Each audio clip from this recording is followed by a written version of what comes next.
Yeah, so I will try to share a story of how we try to do a very specific task in quite undefined circumstances, and beauty and horror of working with IT development.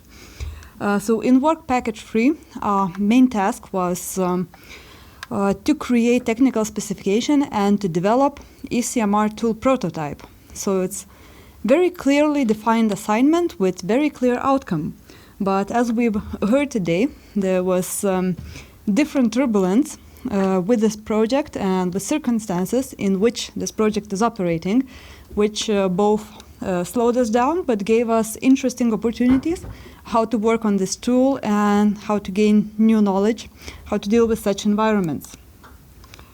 So today I will try to share some of those experiences. So we start with assessing possibilities to use EPSI, or European Blockchain Service Infrastructure, which is, to put it very roughly, public blockchain hosted by European Union and respectively each European Union country member. So we were assessing whether it's feasible and where it is feasible in ECMR. So blockchain sometimes is referred to as a magical solution or magical medicine from all possible problems with all the documentation. But we focused specifically on how it can be used in ECMRs. So what we also know is that ECMR is a document that is temporal. So it has a life cycle, and once it's used, it goes into archive, and quite rarely it needs to be retrieved from there, only if some issues with specific shipment happen. And also it's a document that moves through several hands and might have adjustments. For example, if drivers change, if for some reason vehicle is changed, and all other situations that happen in real life. Due to these two peculiarities, using blockchain to store ECMRs becomes quite inefficient. How blockchain works. So EPSI has 27 nodes, each of which is hosted in each country. So if, let's say, a company from Lithuania creates ECMR, completes it, puts it on blockchain, every single node out of those 27 nodes syncs and stores this document. If it changes, again, we have 27 nodes to sync and update and store this information. So it already creates enormous amount of energy wasted on constantly updating document. So that's maybe the very brief summary why it's not optimal to use EPSI. There are the other applications like checking credentials or checking identities of people working with tools, as they must be authorized to access information and to create documents. But at the moment, how it's solved, it might pose challenges in practice. As we were discussing with logistics companies quite a bit, how this procedure is going, in what environments drivers are working, what might be challenges for them, and logging each time with secure long passwords that are required by blockchain might be quite a challenge in moving vehicle when it's cold, if you are somewhere in outskirts of the city or in the middle of the country with poor internet access. So at the moment, it would not be the most feasible approach. However, current developments are that there are other applications where EPSI would be a very good solution. For example, storing IT certificates for FT platforms, which is a bit similar to storing diplomas, which is one of the most common use cases for EPSI. So if you are certified or received your diploma, then others can access and check that such document exists, that it's legit, and it's just checking document that is already stored, which does not require updating, does not require syncing information, and does not waste energy. So this is the conclusion, very short conclusions from the whole report. We can share the full thing if anyone is interested in peculiarities. So happy to do so, reach out to us.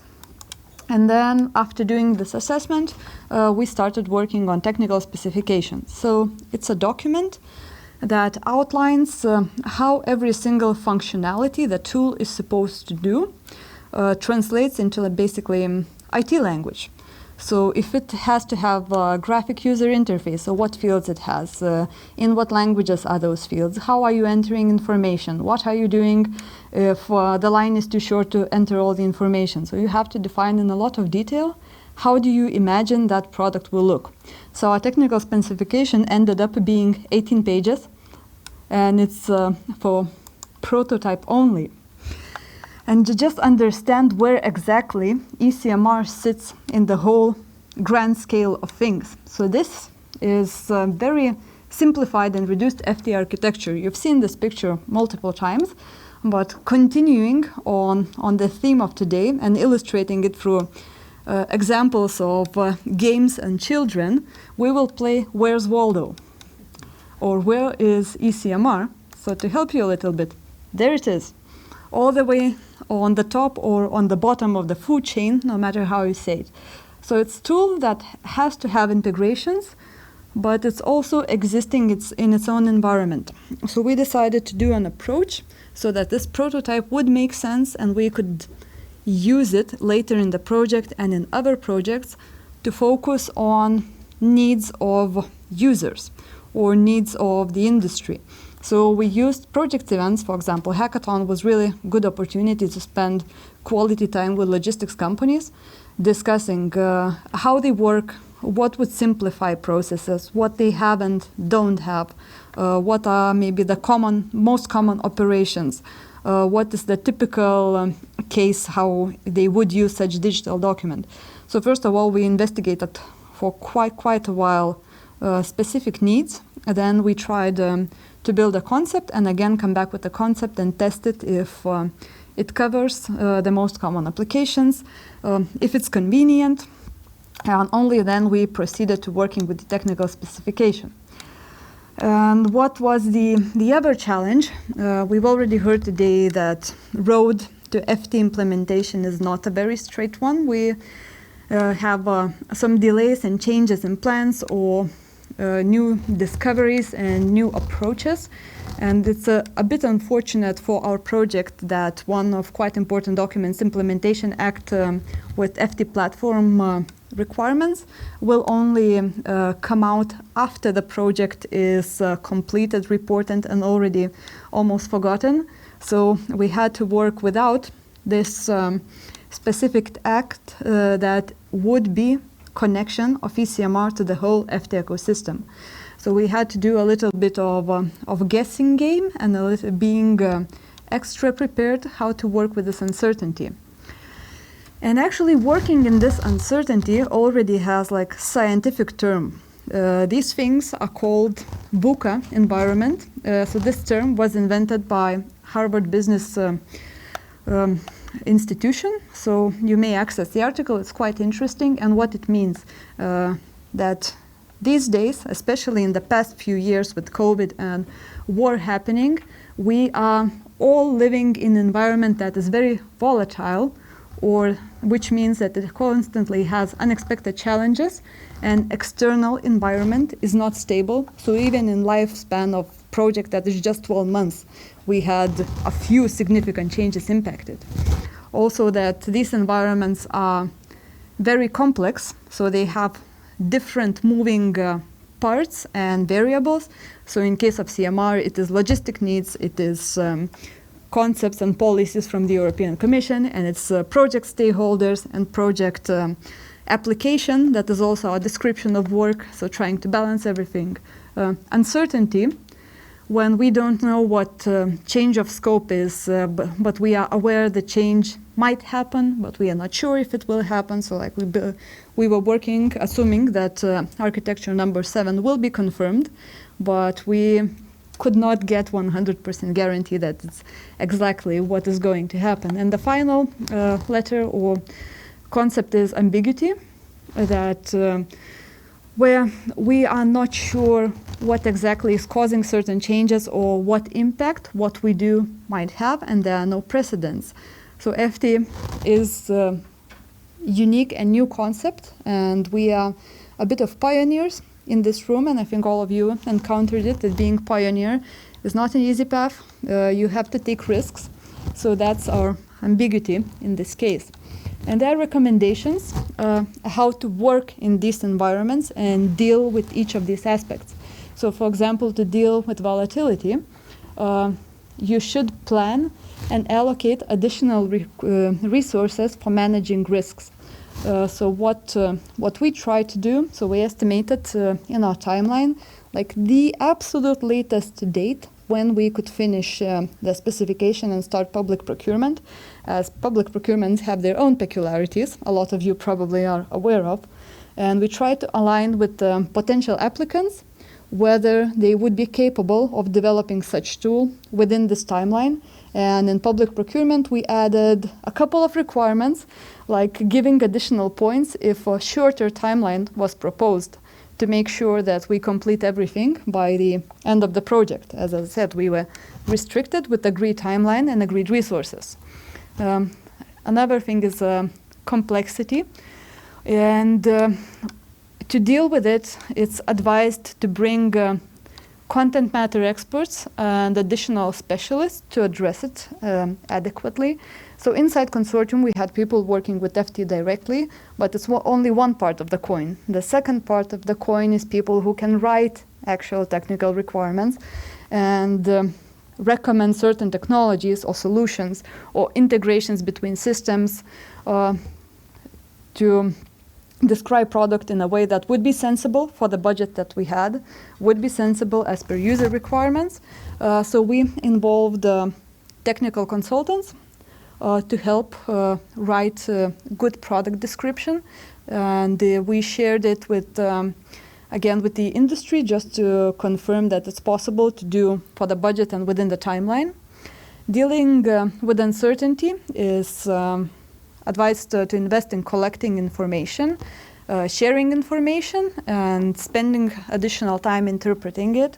So as I've mentioned, we used every single opportunity to interact with everyone, share our ideas, get feedback from those ideas, to have solid reasons why one or another thing is needed or why one or another thing is not needed and can be delayed to further stages.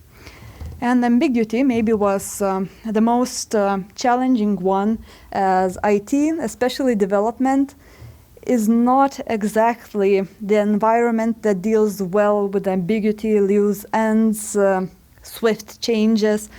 So what we try to do, instead of running around and panicking that we cannot define this, we do not have that information, we decided just to leave certain parts of the architecture open to work in modules. For example, we don't know exactly if there will be requirements, how users are supposed to be identified. If it's going to be EID, if it's going to be some other concept, maybe everyone will have to use exact same authentication tool. Maybe it will end up being EPSI.